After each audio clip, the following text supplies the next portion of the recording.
Welcome back, everybody, to another episode of the Clutch Talk podcast / YouTube / We Do It All. As always, I'm your host, John. Very happy to be here. My boy Jay Hills over there in the six. How you doing, my dog? Doing great. I'm doing great. The weekend's here, bro. I can't even complain about that. But I'm also doing great because we got another great guest. We keep them coming. This cat holds the school record for most made threes and the best free throw percentage in school history.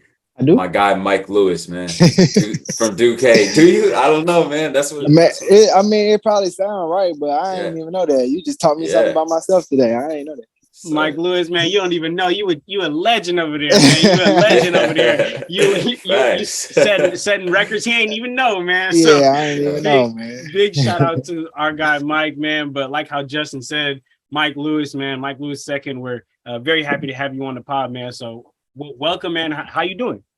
I'm doing great. Thanks for having me, y'all. But I'm doing great. Getting ready to get up out of here in a couple of weeks. So just trying to do what everybody got to do little stuff, pick up your international driver's license, see the family, pack. Oh, I hate packing.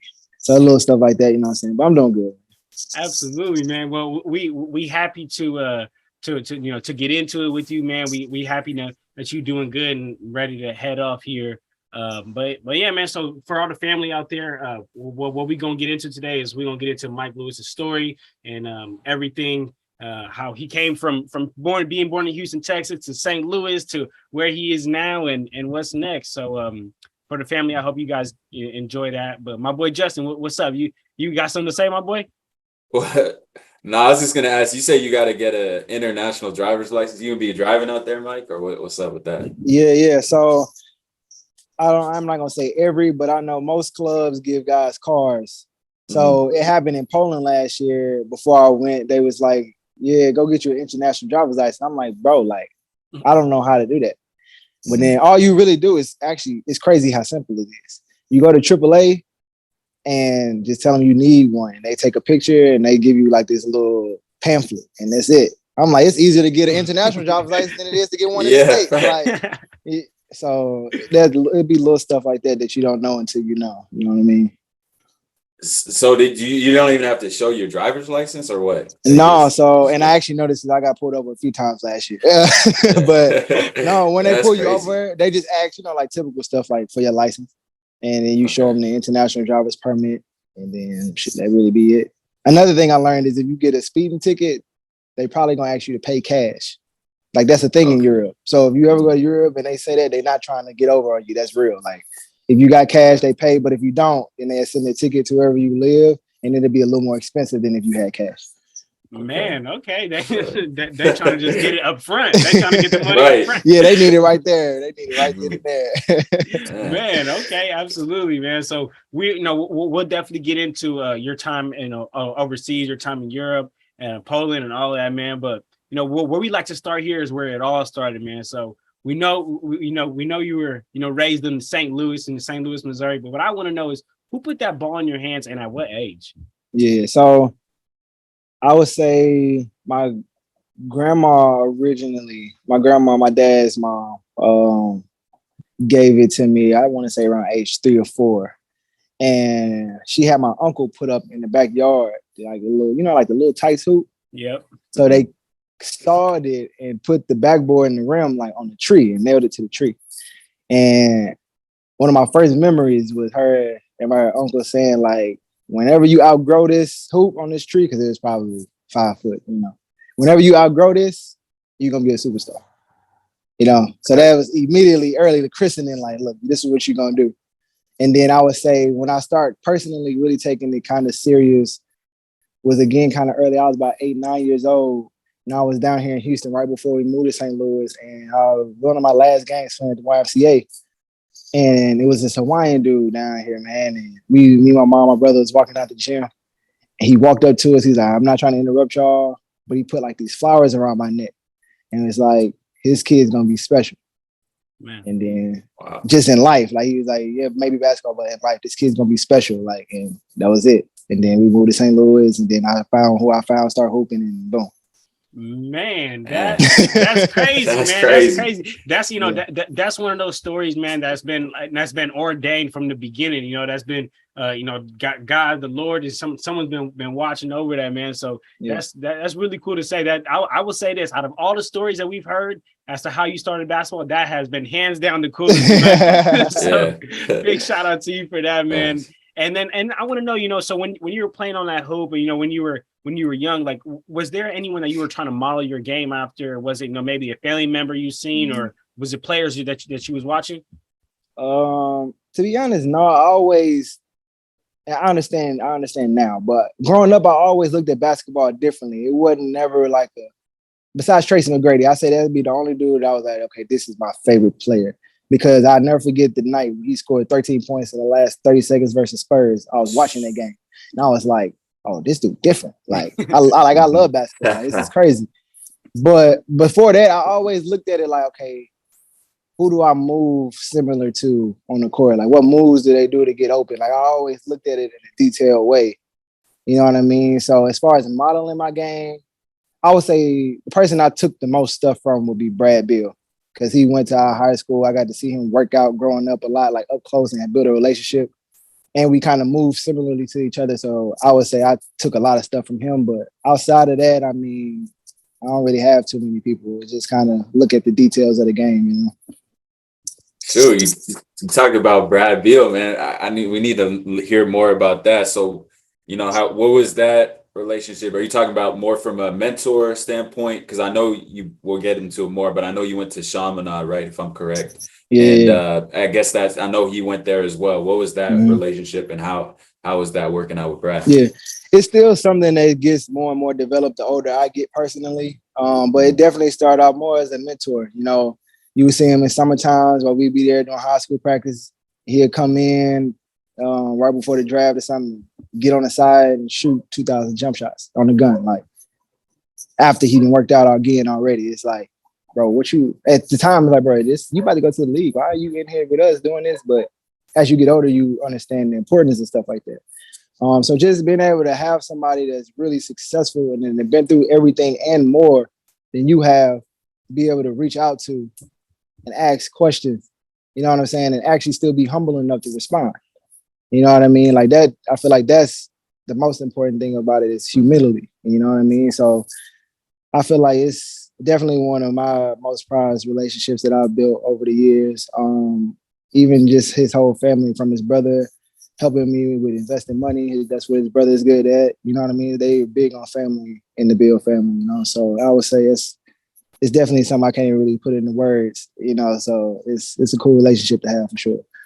Man, absolutely. Yeah, that's super cool, man. I always think that, players that are able to come back to their hometown and actually, give life and breathe into, these young cats and tell them, like, look, it's possible to make it. That will be the world of a change. I mean, I know just on your Chaminade team, you guys had 4 players that went Division I. So you guys definitely had, a good mentor in Bradley Beal, man. But that's exactly what I want to get into now. Your high school experience, like, how was your high school experience playing for a team that was nationally ranked? By your senior year, you guys were the number 7 nationally ranked team. You guys had 4 Division I players on the squad. Yeah, you guys, your senior year went 27-5. So definitely, like, the normal high school kid does not have that. So, like, talk to us about how that feels and how your high school basketball experience was.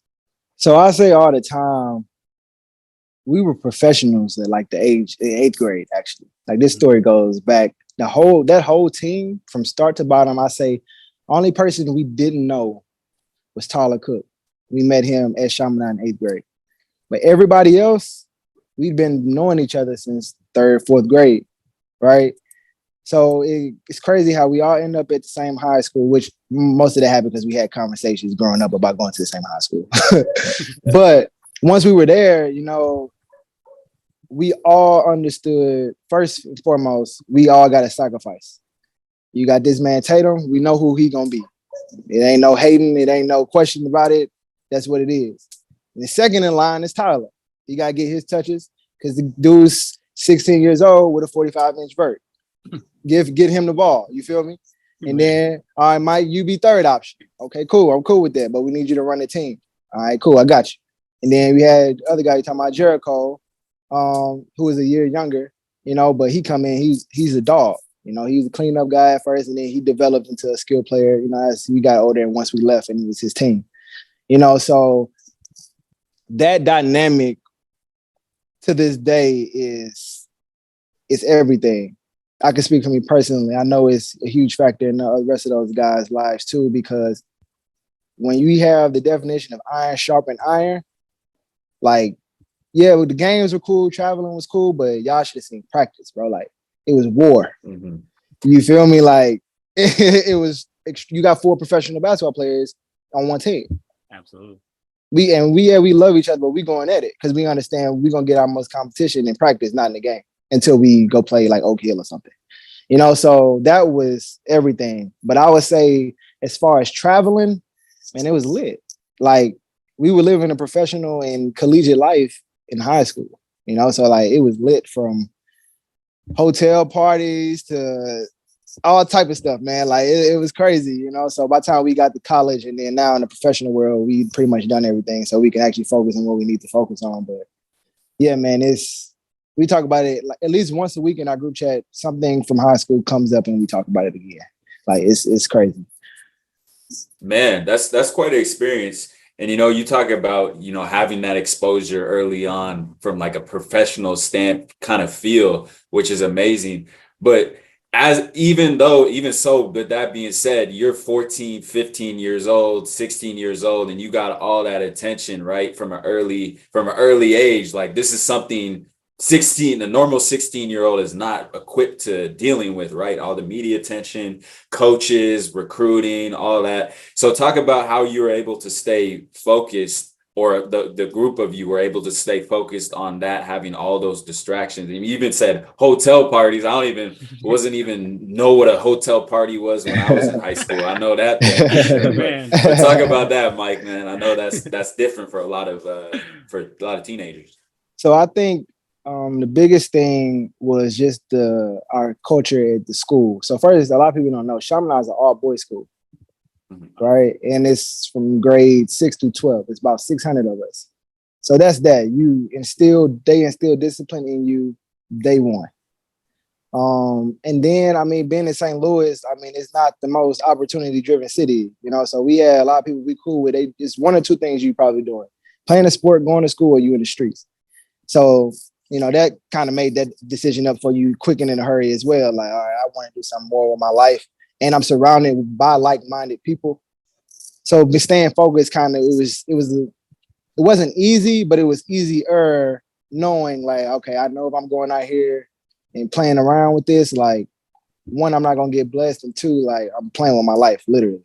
Mm-hmm. So let me stay in this gym with these dudes. You're going to have fun, have a little fun, but we're going to stay in the gym with these dudes, and because we got somewhere we want to go, and then once you get to college is when it's like, I've really formed a great habit, and then you do the process again, and then it goes on and on. But I would say, and then there was before the time where social media wasn't like it is now. Like, people had Instagram and had Facebook, but what's going on now was nowhere near, so it was a lot easier to stay focused because there was a lot of stuff we ain't really have to deal with as far as once you got home. You know what I mean? Like, we didn't have somebody in Michigan being able to really reach out to you and know who you are. Like, they probably knew, but they don't know you, where I could go message this dude and actually get in contact right now. So that was another thing that made it easier. The world was a little smaller because social media wasn't as crazy. Man, I absolutely feel that. And what I want to touch on is, like, you talked about Chaminade Prep being an all boys school. I didn't know that, but both me and Justin, we went to De La Salle out here in the Bay Area, and that's also an all boys school. And I really like how you talked about your maturity of being able to focus, because I remember me personally in high school, like, hating the fact that it was an all boys school. But me too. When I got to college, I realized there were so many things that I had in order that all my friends who went to a public school didn't have in order or didn't know how to do. So I think that that's huge of you to be able to, in the moment, be able to recognize it. The only reason why I finished out my high school is my parents made me like that. Like, that's the only reason, right? But if it was for me, I would have went somewhere else. So I think that for you to be able to understand that at such an early age, it speaks to your maturity, and it's something that honestly, I want the family out there and everybody, and even for you to know, man, like that's, big hats off and props to you, man. Appreciate And, that, bro. but what I want to know, but before we get to your time in college, what I want to know is, you played with Jason Tatum, that we know what he's doing. We know what he's doing right now, but is there any stories you could give us about whether maybe like on the road or in the game, anything that you feel comfortable sharing, any funny Jason Tatum story when he was young? I know you guys said you've been knowing each other since elementary school. Yeah. I got some. We talk about one day, but I do have this one when we knew he was different on the court. Like we knew, but this is the day we all looked at each other. It was like, oh yeah, this is for real.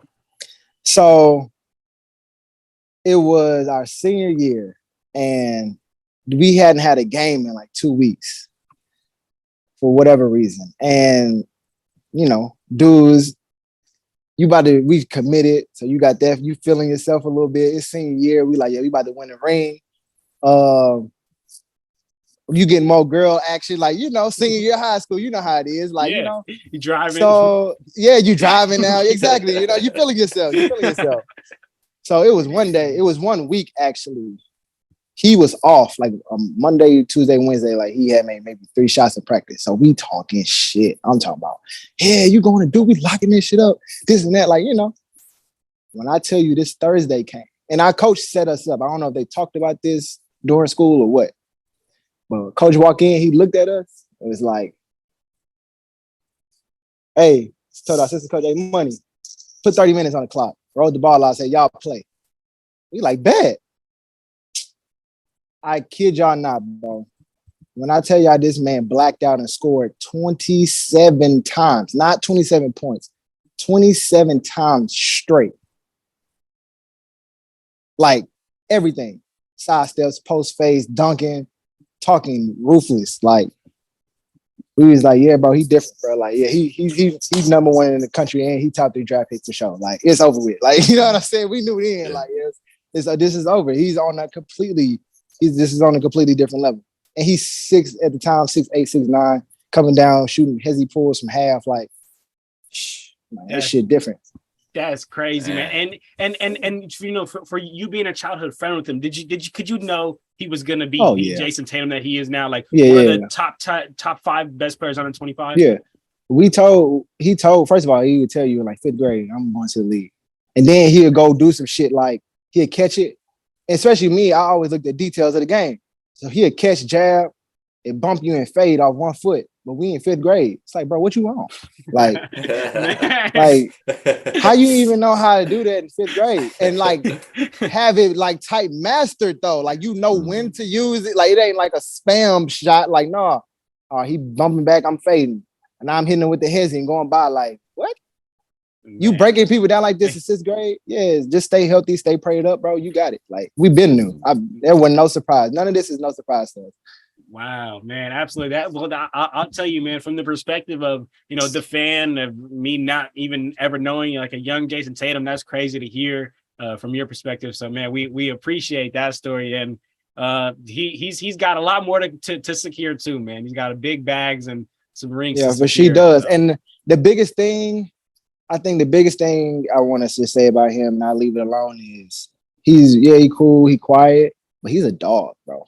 Mm-hmm. Like, so he gonna figure it out. That's all I gotta say about that. Man, absolutely. We love that. Yes, sir, man. Yeah. JT's a dog, man. But all right, man. So then, after that, successful high school career, you guys go to four Division I players, and you decide to go to again. I don't want to butcher it, but Duquesne University in Pittsburgh. Duquesne University in Pittsburgh, Pennsylvania, man. And that's Division I. And every time we have any Division I players on here, I never like to just skip past that, dog. Like, and I may sound like a broken record when I say it, but man, like less than 2% of all high school athletes end up going to play Division I. So for you guys to have 4 people on your team to do that, that's absurd. And, hats off and congratulations to you. But, talk to us about how your recruitment process was, what made you choose that school over any others and all of that.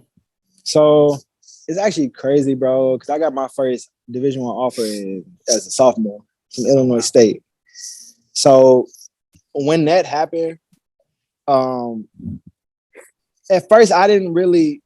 I'm not gonna say I took it for granted because I never take anything for granted, but it wasn't as shocking to me because literally almost everybody in our city at the time in our class went D1 in high major most. So it's like it was just, oh well, my homie over here doing it, so I'm doing it. It was like that type of mindset, right? But it wasn't until I say junior year, my junior year summer, I played on the Adidas Gauntlet. That was my first time playing on a circuit in AAU because having to take a sacrifice role in high school, I always went separately in the summertime to work on my game, you know? So it was my first summer playing on a circuit and I torched the Adidas Gauntlet. Like I was like top 3 in scoring, top 10 in assists, like a few NBA dudes that's in the league now, torched them. And I picked up like 20 offers in one summer, right? So going into senior year, I'm like, how in the hell am I about to make this decision? Because I literally do not have enough time before signing day to get to know everybody. So I picked a couple of schools, Duquesne, Southeast Missouri, we call it SEMO because they were close to the house, and Xavier. Where's Xavier? Ohio. Yeah, Ohio. For my visits. I went to Duquesne first, and as soon as I get downtown Pittsburgh, I'm like, oh, this is a vibe. Like, I'm liking this already, right?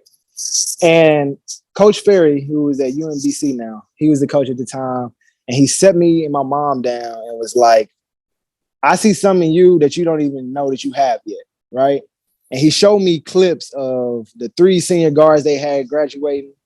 One dude is named Michael Mason. He was a sharpshooter. One dude is named Jeremiah.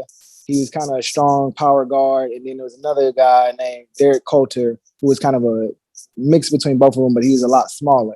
And he said, I got visions of you being all 3 of these dudes in one, right? And that was saying something because I had never really had a coach or anybody really sit me down and show me a plan because I'm a big control plan person, you know? So when I heard this started, I'm like, all right, like he's trying to build something, you know? And that's what I like to do things for is because what else are we doing it for if you're not building nothing? So I was like, you know what, mama, like I got a good vibe about this dude and about this situation. And I know I'm gonna play as a freshman because they graduated 3 guards. You know, that was I ain't gonna lie, that was priority number 1. Because I know I want to be a pro.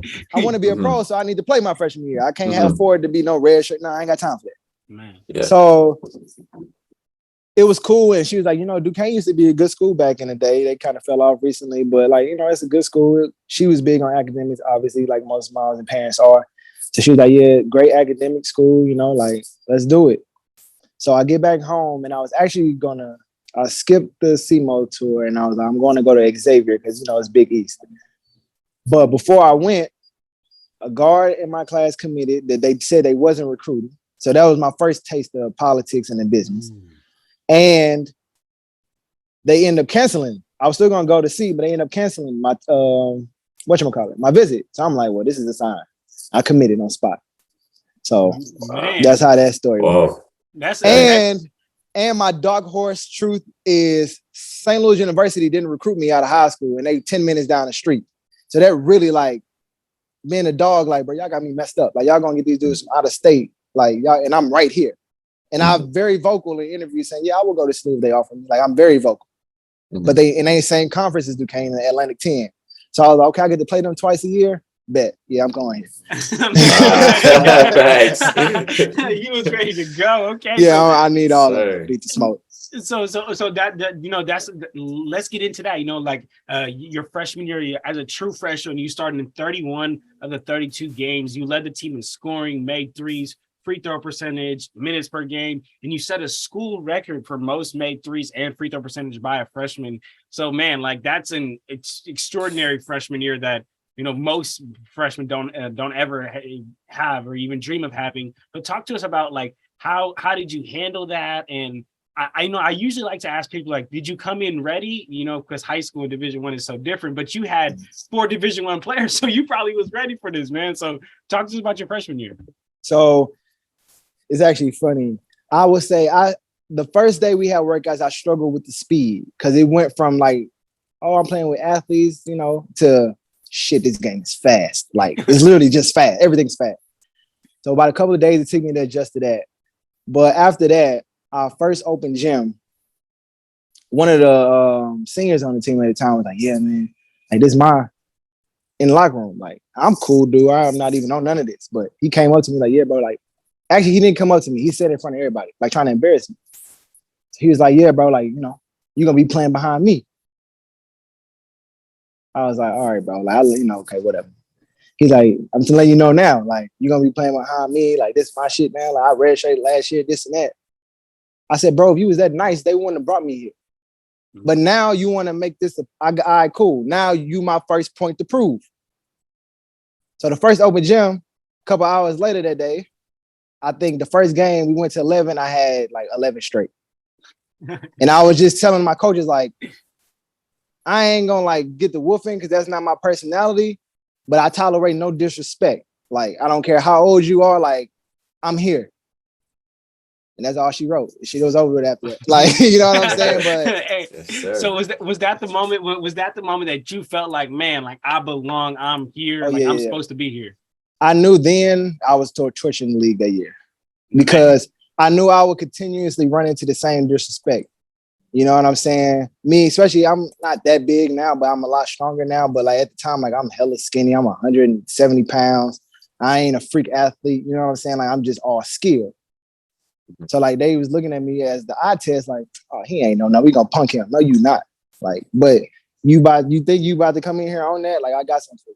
And so that was my motivation all of college. I mean, still is to this day, but my first 2 years in college, that was my motivation. Like, and I felt disrespected by the Xavier thing still. I was still feeling some type of way about SLU not recruiting me. I'm feeling some type of way about people in the city. I don't know how he went D1, like that type of stuff. So like I got a lot going on emotionally, and I'm just channeling it in the perfect way to use it on basketball and not crashing out and doing something stupid, you know. So man, so you talk about a lot, and I love that story, that dog mentality you had. But you talk about, you know, having that chip on your shoulder and throughout your career. So was that something from early on in high school you kind of realized like you were kind of getting overlooked because you obviously were playing with, like you said, a top 3 pick. You're playing with other guys who were great caliber, as were you. You know, you all went to Division I, but was that something you kind of carried with you and you felt you were kind of overlooked up until that point, and then this was your time to prove it in your freshman year? You know, you stepped foot on campus. Yeah, absolutely, man. I would say when it first kind of clicked for me, I would say 8th grade, I wanted to try out for the EYBL team we had in St. Louis. At the time, it was called St. Louis Eagles, but now it's called Bradley Bill Elite. And they cut me. And I'm like, bro, I'm one of the best guards in the city, bro. Like, how do I get cut? Like, so that was when it first clicked, like, okay, cool. And then my freshman year, I'm killing 8th grade summer, going into freshman year. I'm thinking, I know I ain't going to start. You know what I'm saying? As a freshman, but I could be on varsity, you know, get some minutes, like see what it's like. So sophomore year, I play JV. They put me strictly on JV. I'm like, okay, y'all have me messed up. Then sophomore year starts. I'm on varsity, coming off the bench. I'm like, okay, cool, whatever, you know. But then I start hearing rumors around the city, like, who is this little dude checking in the game? His short's too big, this and that. Like, again, all right, y'all got me. So like every year it'd be something. I'd be like, all right, cool. I'm gonna continue to prove. And not mostly it's people, because I really don't give a damn what other people think. But it really is on the inside. Like, are you gonna doubt yourself and listen, or are you gonna continue to dig in yourself and like reach higher and higher heights? You know, and now it's just like a habit. Like I hear something in the crowd or see something on Twitter, and it might not even have nothing to do with me, but I didn't switched it over and it got something to do with me now. So now I got something, you know what I mean? Like I'm kind of sick. Like I ain't gonna lie, I'm kind of sick. Like absolutely. But love it. I love that. Honestly, Mike, I love it too, dog. Like like as you talk, like I genuinely think I think of two people in mind. One, I think of in that Last Dance, Michael Jordan was talking about, if you want to be great, you kind of like got to twist your head to kind of be a little sick. Those narratives. I also seen LeBron talking about on the barbershop, talking about sometimes he just looks on the crowd for somebody hating on him to find that feel. So for me, so to hear that, you know what I'm saying? Like that's to be around the presence of LeBron, Michael Jordan, and for you to have that same mindset. people can look at it as sick, but I mean, us hoopers, we know it's greatness. We know Yeah, that you get it. you Yeah. have a switch in you that most people just don't have, because if they would have had it, they would have had in the same position, been in the Yeah. same position you are, man. So that's huge, man, and we appreciate you sharing that. Yeah, no But problem. but you know, but before we get into your sophomore year, I gotta ask one last thing about your freshman year, man. So that one-handed three-pointer you had against, Oh, that was luck. Oh, that against was luck. UMass, but that was a top 10 play. That was the number was, 2 yeah. play in the ESPN top 10. How did was. you feel after that? You know what's crazy, bro? So, by the way, complete luck. I ain't never tried that before. I'm not even the type of person that shoot half-court shots after shoot around. That ain't me. Like, I'm big on, bro. I'm not shooting this in the game. I'm not about to practice it. So that was luck. But it was crazy. I was chilling with some of my friends, a couple teammates after the game, and they was like, "Oh, that was crazy, this and that." And somebody started screaming. I'm from St. Louis, bro. You don't just start screaming like for no reason. I'm like, bro, what's going on? Like, bro, you on Sports Center?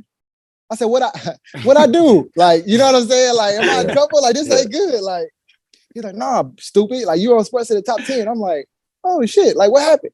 And then he showed me I'm like, oh, that did happen. Like, I forgot about that. But Sports Center, I'm still on y'all ass, bro. They didn't tag me. They did not tag my profile. Wow. So I saw it actually pop up a month ago. Somebody tagged me in it. It didn't got like 6 million views. And guess what? Not one follower from it because they ain't never tagged me. Oh, Wow, come man. on. I'm like, man, Come on, y'all Sports Center. killing me. Y'all killing me, bro. Come on, man. Oh man, hey Mike, we on ESPN. we gotta click this and we gonna add them. We gonna say they need to make it right, man. They need Yeah, to we repost it or got something to. else. We got to, man. Come on, man. Oh man, that's like what they do in college. They just getting free publicity, man. You can't But do that. that was before. And see, I was actually just talking to one of my homies about this the other day. That was before NIL and stuff too. So I know at the time they weren't tagging really no athletes they was posting. Because like you said, they can do that based off what we signed to be, especially in a Division I. You sign some stuff saying you signing away your likeness. People don't even know that about our compliance meetings. Like they give you a pamphlet, it's 30 pages, bro, and we going through it and you signing your life away.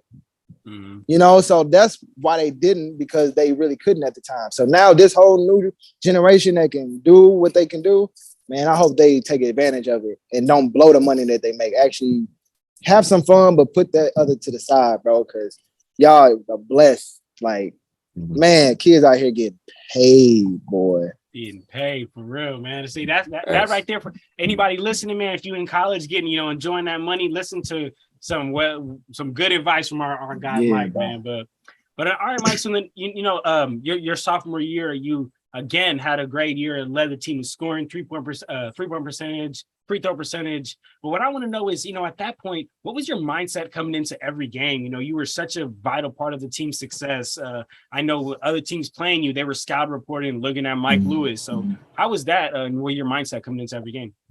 So my first mindset was, okay, I need to win, because at the time I'm trying to get to the league. And I know coming from a small school, I have no chance of doing that if we don't make a tournament run. Like, we got to go to at least round of 32 for me to get a workout.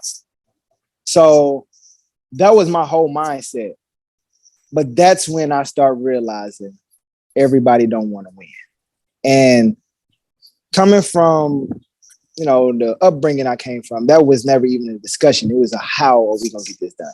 So now, sophomore year, I'm in a position of leadership for real. I'm like, okay, going to teammates in the summer, I'm calling dudes, hey, y'all in the gym? It's 2 a.m. I'm just got done working. I'm calling them. They getting high. They out in the club. But yeah, you have some fun, but every day, bro. Man. So I'm like, okay, I don't know. I ain't never been in this situation, so I don't know how to handle losers. And then I don't know how to motivate dudes that are older than me, because I'm a sophomore. How do I motivate somebody that don't even want the same out of this that I want, or that a couple other dudes on the team wants? Like, you outnumbered.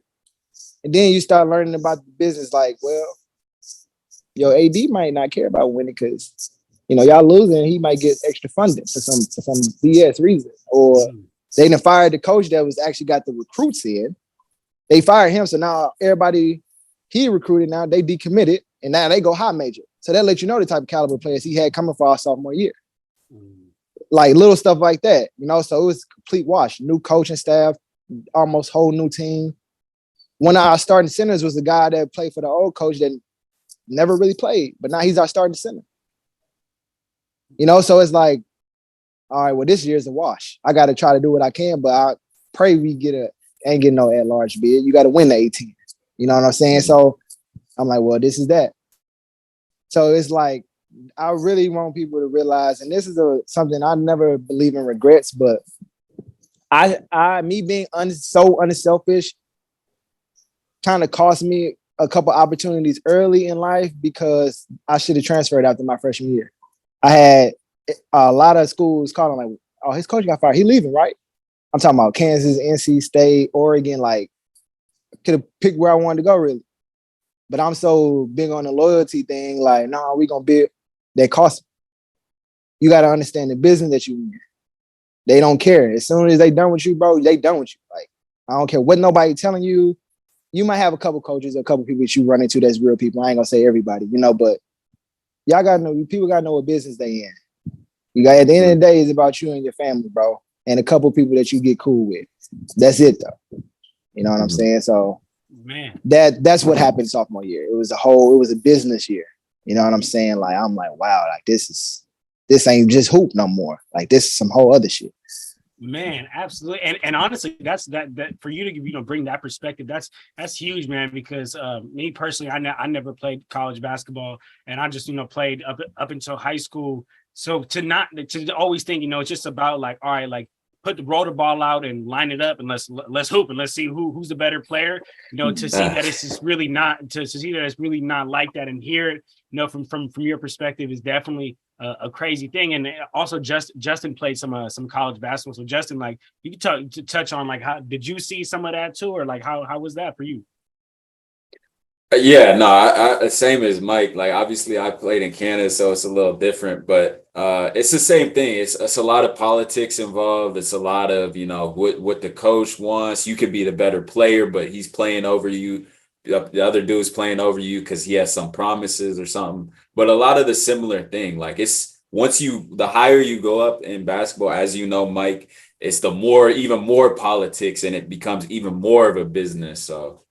Similar thing I experienced. Man, absolutely. Well, we appreciate that. But man, Mike, but before we get to your time going pro and really being a pro hooper, getting paid to do this, man, I want to know is you played Division I. That's top of the top, man. So was there any teams that when you come through play, you was like, man, I'm not looking forward to playing this team or playing this player?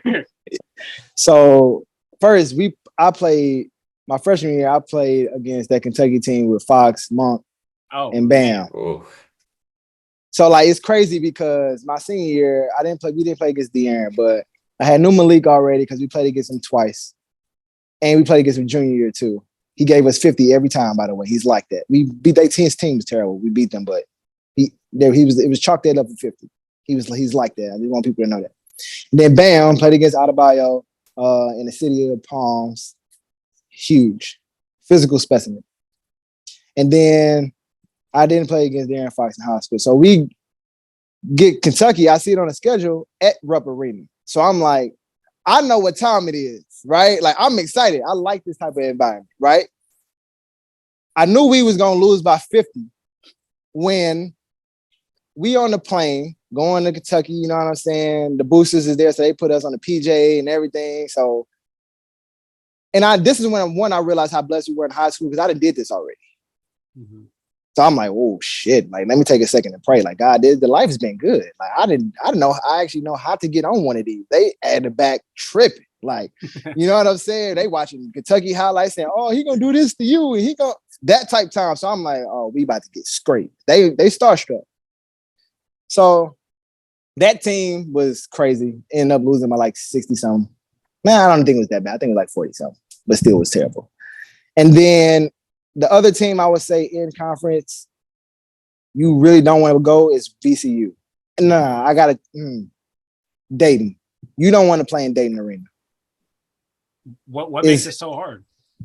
So, okay, except for Kentucky, because it's Kentucky. Most arenas go like this way. right? Kentucky is like they on top of you. It kind of comes like this. But Dayton is also like this, but it's smaller. Kentucky holds 20,000. I think Dayton Arena hold maybe 11,000, and they sell out every game. And out of that 11,000, I'm gonna say 10,000, maybe 9,500 is students. So it's loud from when you go out an hour and a half before the game for warm-ups to the last horn go. It's nothing but noise. And they already play fast, but at home, their confidence is on another level.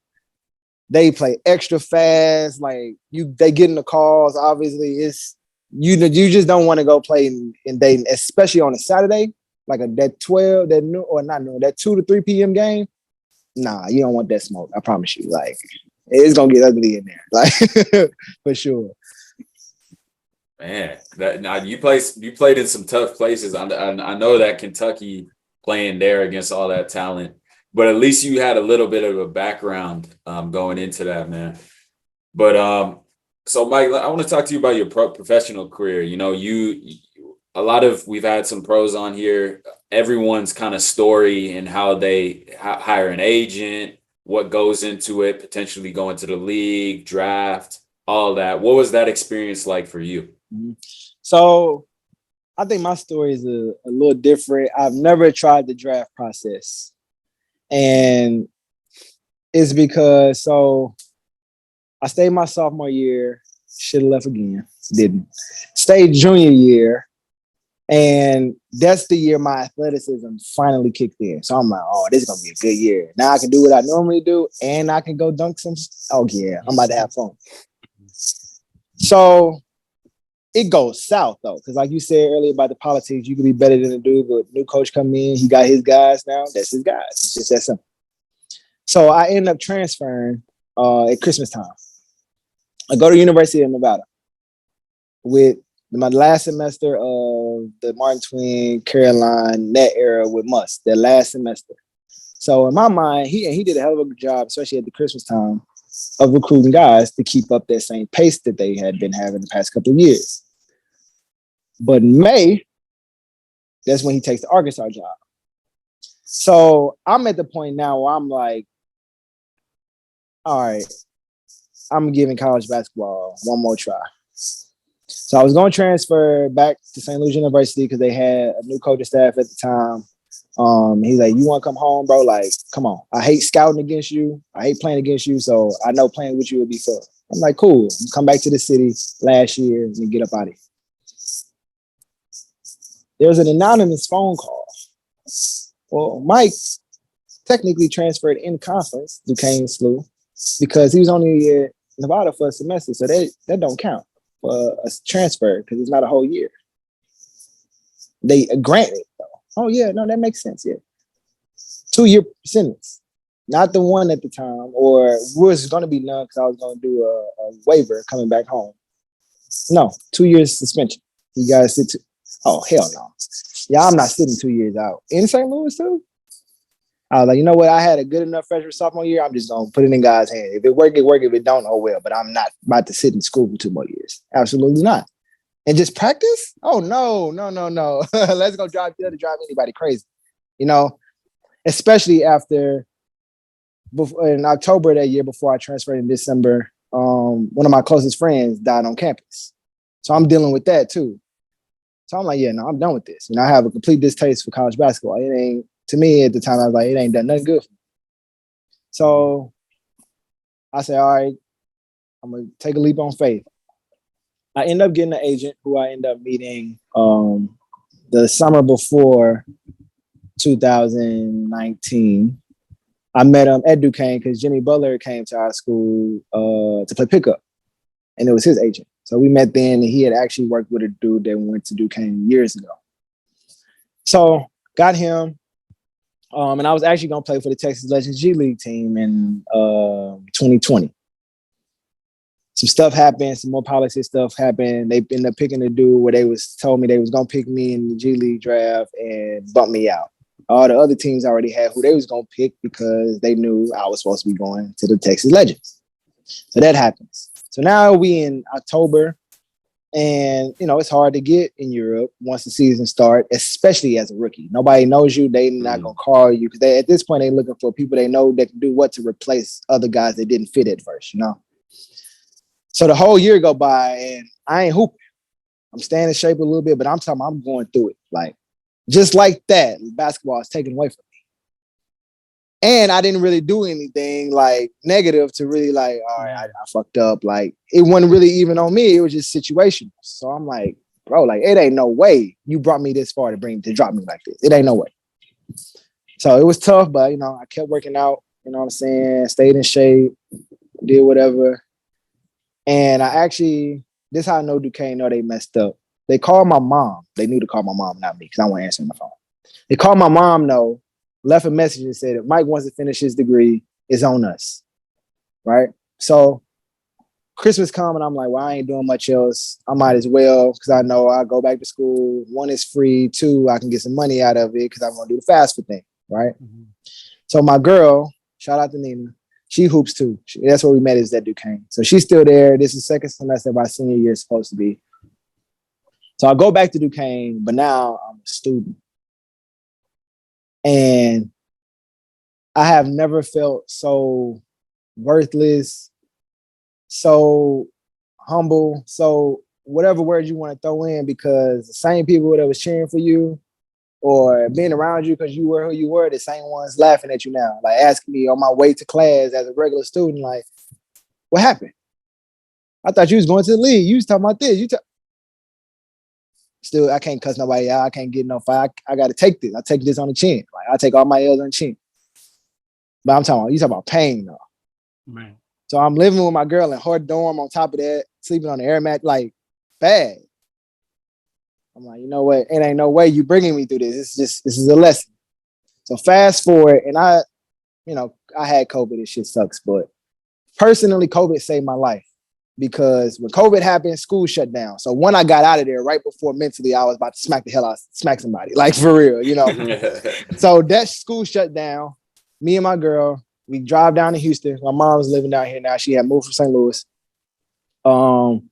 And we live with my mom's. My girl just graduated. She just signed her first pro contract. She's playing in Hungary because that's where she's from. She's from Hungary. So she like, I'm gonna get you a job. I'm like, all right, bro. Like, I done had a whole agent. He ain't did nothing. He got $100 million player in his roster. He couldn't do nothing for me. So what you about to do? Mm-hmm. I ain't say all that, but I was thinking. I'm like, all right, cool. I bullshit you not, bro. A week later, we in the same apartment complex. She like, yeah, it's a team in Hungary. The coach like you. You got your film? I had to sell my laptop because I needed some money. So I was like, I got to figure something out. So I went, bought a little BS laptop off Facebook Marketplace, logged into my email. Thank God I remember my email. Went in, downloaded the old film games and stuff, sent it to him. Actually, it would cost me $12 to get the software that I needed. And I had like $13 in my account at the time. I was like, this is my only chance though. So he has to get these games now. I send them to him. She leaves, goes back. About 3-4 days after that, she called me and said, they're going to give you a contract. She said, they ain't got much. They got like $1,900, $2,000 a month. But it's Hungarian A-League. 2 years ago, this was a Euro Cup team. They fallen off a little bit, but like, it's a new coach. He like your game. He want to give you an opportunity, but they want to bring you in on a tryout because you haven't played. They want to make sure you're still in shape. Thank God I stayed in shape. So man. I get to Hungary, bro, and I ain't looking back. Yeah. Yeah, you kid, man. That's a story. That is a story, man. And that's a great, because obviously in your first year, and you talk about not looking back, all that background. So the team, I'm gonna mess up. PVSK Viola. It's called PVSK Viola. Yeah. Yes. And then what did you do in that year? You talk about not looking back. You averaged 16 a game, 3 boards, 2 assists. On a 55% from the field, 43% from the 3-point line. That's just, those are some video. Those are like some 2K numbers for real. But talk about that season, man. You took all this time off. You had that whole journey. I know this is where the chip on the shoulder comes into play for you, man. But talk about that season, your first year in Hungary, overseas, out of your element. So it wasn't as shell shocking because I'm kind of an open person anyway, so that helps personality wise. And then my girl family, they live in Budapest, so that was like 2 hours away, and she played like 3 hours away. So I would never go a month without having a familiar face around, right? So that really helped me. But to be honest with you, bro, I didn't care where I was at. I was so locked in. Like my apartment that year, bro, was the size of this couch I'm sitting on. You feel me? Like I didn't care. If I wasn't in the gym, I was at the crib watching film. I was studying Europe, seeing certain places people go year to year to move up in the ranks. Like I'm talking about, I was locked in. So that whole year really was like a blur almost because I like blacked out for the whole year almost. Because I'm like, I know if I am not successful this year, this shit's over. End of conversation. So that's why I was like, okay, I really got to focus. So that's why those numbers are the way they were. Because when I tell you I'm on some whole other level, like out of body experiences in games, I'm talking about I was really on that type of time. So the year itself, I'll say the biggest thing to adjust to was it go from using skill and athleticism, the American style, to Europe is more IQ based. You know, that's a lot more team oriented, but they still want you to be that American get buckets type. So you got to find how am I going to have the best of both worlds, you know? And then the physicality, obviously, it's a lot of stuff that's fouls here. They ain't going to even think about calling no foul. So once you get used to that type of stuff, I think that was the biggest thing. But I also knew, okay, yeah, I'm getting pushed around every couple possessions here and there, coming over screens, not getting over screens because I'm 22 at the time. And I'm playing in one of the best leagues. So it's like, I used to tell like my competitors, like, it's cool. Y'all got grown man weight. I ain't got that yet. Wait till I get 25. Man. It's just some stuff that you're just gonna get away with because I'm 22. Like it's cool, but you got to catch me too. When I get this ball, catch me. You know what I'm saying? So it was cool, man. But yeah, man, I was still to this day. But yeah, I was locked in, bro. Like on my whole other shit. Man, and you really were because the 53%, like that's and 43% from the 3-point line. That's insane. So, but talk about specifically within your game. You know, you talked about being locked in, but in terms of, we know the game in Europe is in Hungary for sure is different than when you're playing Division I and over in the States and everything. But what specifically about your game were you able to shoot at that efficiency and that clip in your first year over there in Hungary? One, I would say being able to take my time because the game isn't as athletic. So a lot of moves and a lot of situations you might go through in America where you have to rush because you got somebody 6'8" with a 40-inch closing out on you. I didn't have it. So my whole life I've been having to get stuff off quick. Oh, I gotta get this quick floater, get this quick one leg layup. Like, you telling me I can go in the lane, process, and then shoot a floater and he's not going to block it? Oh, so I can slow down. Okay, cool. You know, so I feel like that was the biggest thing was that. And then, I mean, my ability to really just fit in, you know, like, I don't know how or why God blessed me with this, but he just blessed me. I can just fit in and play with anybody almost. Like, if he like to shoot 30 times a game, cool, I can play with him. If he need a little motivation, cool, I can play with him. Y'all want me to come pass first? I can do that. If you want me to come score first? I can do that. Like, it's just, I can just fit, you know. So I think that helped me a lot too, just being able to feel a good piece. And then, you know, listening. A lot of dudes I learned here, especially in Europe, they come over and they just think they know everything and I ain't supposed to be over here. It's like, no, I'm grateful to be here, so I want to learn. And, you know, you have that mindset too. Stuff happens for you, so. For sure. And in that season, I know it was the COVID season. Was there people in the crowd and everything, or was it just kind of just normal thing over there? Yeah, no, I think that year there was a couple of games where we had a few people, but for the most part, no, it was like practice. And that was actually, that's another thing. It feel like practice. It ain't no fans. It ain't nobody talking to you. It's just us. I can hear the coaches' calls, all that. So it really felt like practice, and that's another reason the numbers look like that. 'Cause it ain't feel real almost. Right. And then a big game that I have listed here, December 8th, 2020, you had a 25 point. So at the time it would 25 point against KSE on a like, again, astonishing numbers. You said locked in, like this is crazy. 6 for 6 from 2-point line, from 2-pointers, and then 4 for 6 from the 3-point line on 83% from the field. Talk to us about that game. You talk about blackout mode. I have a feeling that was kind of one of those games, man. So my coaches, after a couple of months where they're getting to know me, they know, okay, it's like, yeah, he's quiet, but like he like to get after it. So they find my trigger points. So the night before that, or the practice the night before that game, he in the huddle was like, yeah, we playing against one of the best guards in the league. No, actually, he said, we playing against the best guard in the league under the age of 25 tomorrow. And I said, and I wasn't paying attention for real. I'm looking around, my teammates start laughing and looking at me, and I'm like, what? He's averaging, like, I think he was averaging like 20 at the time in the league. I said, oh, we playing against ourselves? Like, he was like, oh, you funny. No, like such and such, such and such.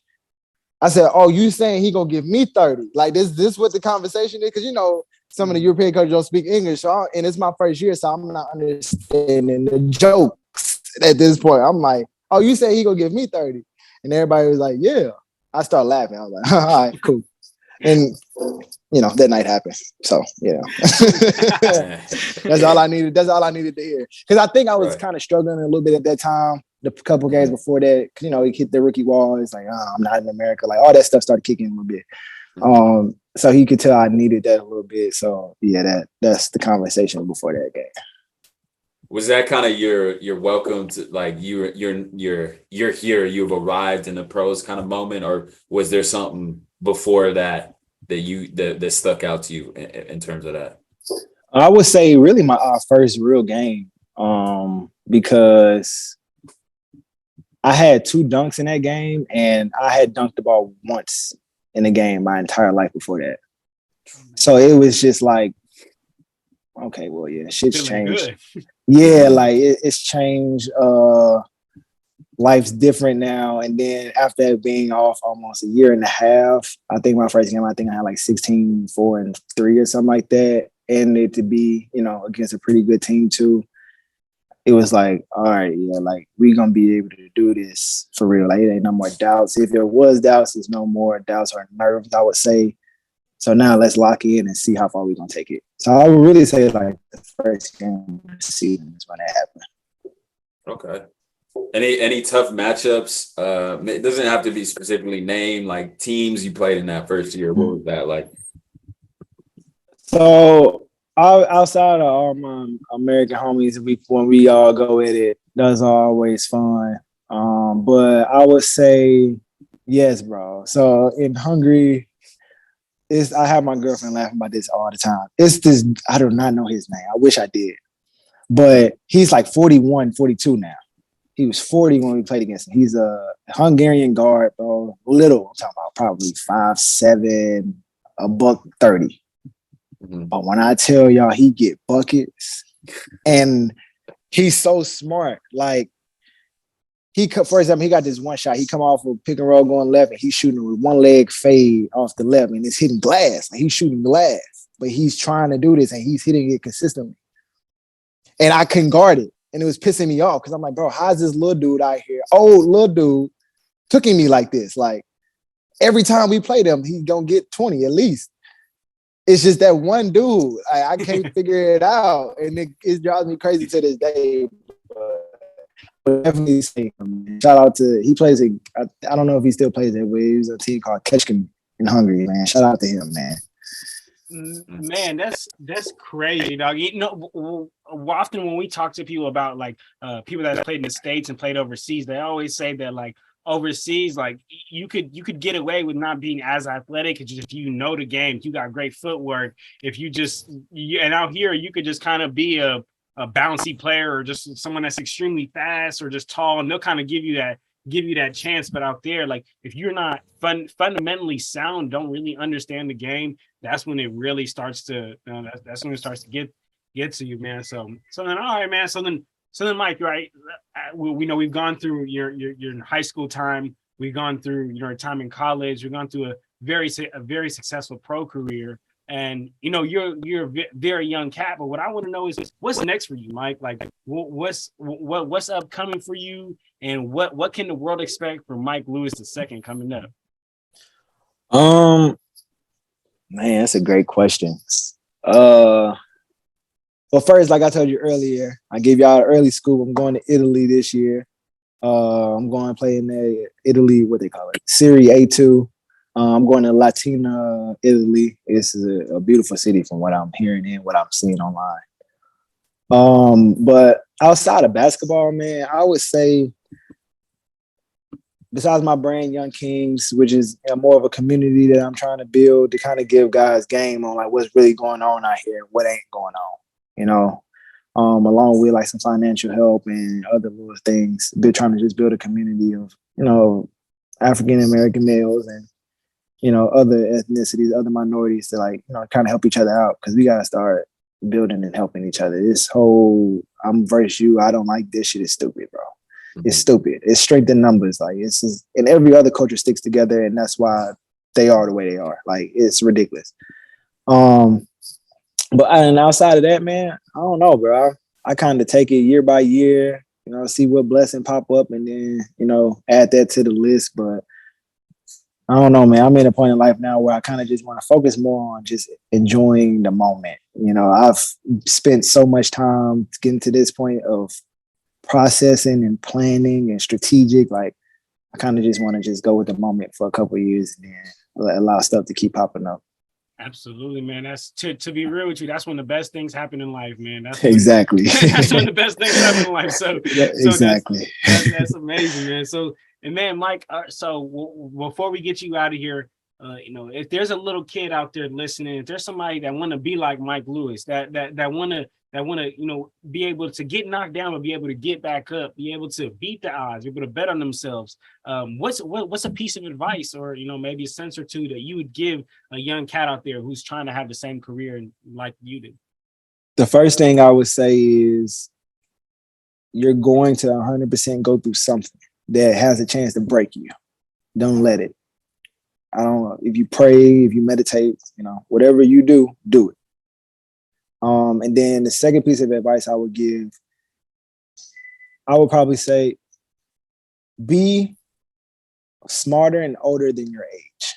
Because especially if you talk about in the athletic world, you don't have time to do something. You got to start early. So that means being more mature, not having as much fun, sacrificing for now, for later.